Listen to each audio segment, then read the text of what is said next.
actually started fixing my credit from federal prison. Did you really? I started making steps like setting up credit builder accounts. I don't know if I should say that. So, trying to make the right steps. Like I set up What's a credit builder account? Like self.com.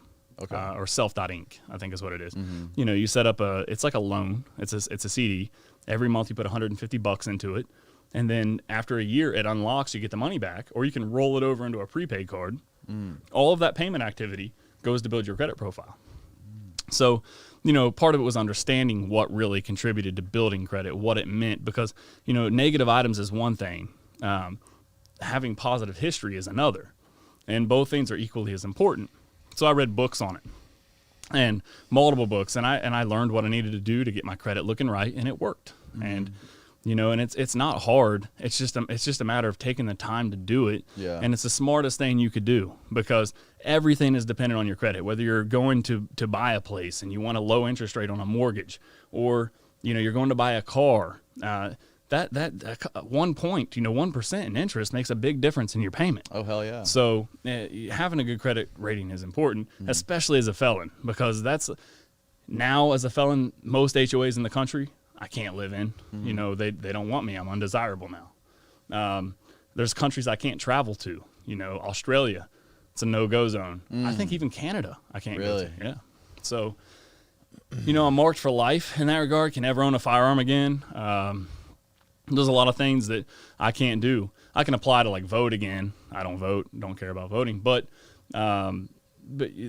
pretty much once you go down that path and once you make that mistake, your prison sentence is just the start of it. It never really ends. Right when I got out, I had a great job interview, more than qualified. It was a marketing director position in Columbus, Ohio, paid $160,000 a year. I was hands down the best person for the job. I went through the first interview. They loved me. Went through the second interview with the executives. They loved me. Got to the third interview. It was they already made a contingent job offer. Yeah. With HR, they were vetting me, running me through the background check. And I said, I think at this time I should give you full disclosure. I just got out of federal prison. Whoa, wait a minute. Pump the brakes. We can't hire you. And it just doesn't make any sense to me. Yeah. You like the person. That their portfolio speaks for themselves, that that they can do what you need done properly. That they meet your culture demands, like they're going to be a good fit for your company. And you find out that they went to prison for drug trafficking and get out of our office. Is that what your charge was? Drug trafficking? Yep. Drug trafficking conspiracy. What was the actual charge, like verbatim? Drug trafficking conspiracy. Okay. That's what they charge you with. Did they get you with an amount or anything? Yeah, 100. They just threw a number out there, 100 kilograms. 100 kilograms. So what do they call it? They methadone, BK-MDMA. So they actually seized 200 or 300, I forget, 284 kilos, I think, in the mail. So that's what they actually seized in one shipment. And it was all going to addresses that were linked to me. And so make sure you're talking about, So, that's how they say the investigation culminated, was through that seizure. Of course, it didn't. It started way before that. But that's the gist of it. Then what's funny is the girl I'm dating right now, she has a lot of law enforcement in her family, and her family is adamant on her not dating me. Really? They think I'm some big dangerous drug trafficker. One of her brother-in-laws said, if you choose this lifestyle, what does that mean? If you choose this lifestyle, we're disowning you. You're not allowed to see your niece and nephew anymore. You're not welcome at our house. And she says, but he's not trafficking drugs. He has an app. It's a C corporation in Delaware. He has employees. He has revenue. It's all done legally. And he said, well, if he was doing hard physical labor, I just don't believe it. He thinks that Contractor Plus is some way for me to launder drug money or wash drug money. I would never touch drugs again.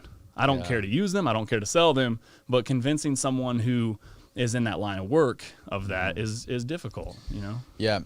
Matt talks a lot about his troubles trying to make friends and meet new people, and people judging him for his past. Dude, it's hard. Have you ever seen Orange is the New Black? Yeah, I saw the first 2 seasons. The last season is actually really important because it shows Piper's reintegration into society. It shows her interaction with her probation officer. It shows the struggle she has finding employment, maintaining employment, dude, I never thought it would be a problem. As soon as I had an internship in college at 111 Records. As soon as I completed, as soon as I got my degree, I applied for one job. Yeah. And I got that job as a web designer, a web developer, which is not what I went to school for. Yeah. But so I got that job. Within 6 months, I'm running that business and another business owned by that guy. Another 6 months later, I'm given equity. I'm promoted to vice president. I'm running the whole business. As you know, and I ran that business for almost 7 years. Yeah. So finding employment has never been a struggle for me. I started my first business at 13. Before I ever went to college, I started working as a e-commerce director. I think I was 18 years old in Pittsburgh at Action Fanatics. And so they're like a paintball distributor. Jeff Lizick owned that company. Brilliant man, by the way. Who's Jeff Lizick? He owns a marketing company now in Pittsburgh, and he's been buying up smaller marketing companies. He's been kind of like a mentor to me. He believed in me when I was 17 years old. I remember I got a call from him, and I was stocking shelves at Office Max, and he said, "Do you know who I am?" And I said, "No." And he said, "Well, where are you at right now?" And I told him, and he laughed, and he was like, "Dude," he was like, "I saw the website you built for the paintball team in Columbus." And he said it was an indoor paintball field. He said, "I saw the website that you built, and it was just immaculate. It was awesome, dude. And I need you to come to Pittsburgh. How quick can you come to Pittsburgh?" And I think he gave me like $25 an hour. You know, that's pretty good pay for a 17-year-old kid. Hell yeah. So I went to Pittsburgh. I built their new website. We migrated to an e-commerce platform called Infopia. A couple months later, that company, our main supplier, Key Action Sports in Sewell, New Jersey, owned by a guy named Gino Posterivo, one of the biggest brand in the sport of paintball. They called Jeff and said, "Who built your new website?" And so they called Jeff and they told him to come to Sewell, New Jersey, and to brain me. So I go to Pittsburgh, get in a car with Jeff, and we drive across the state of Pennsylvania.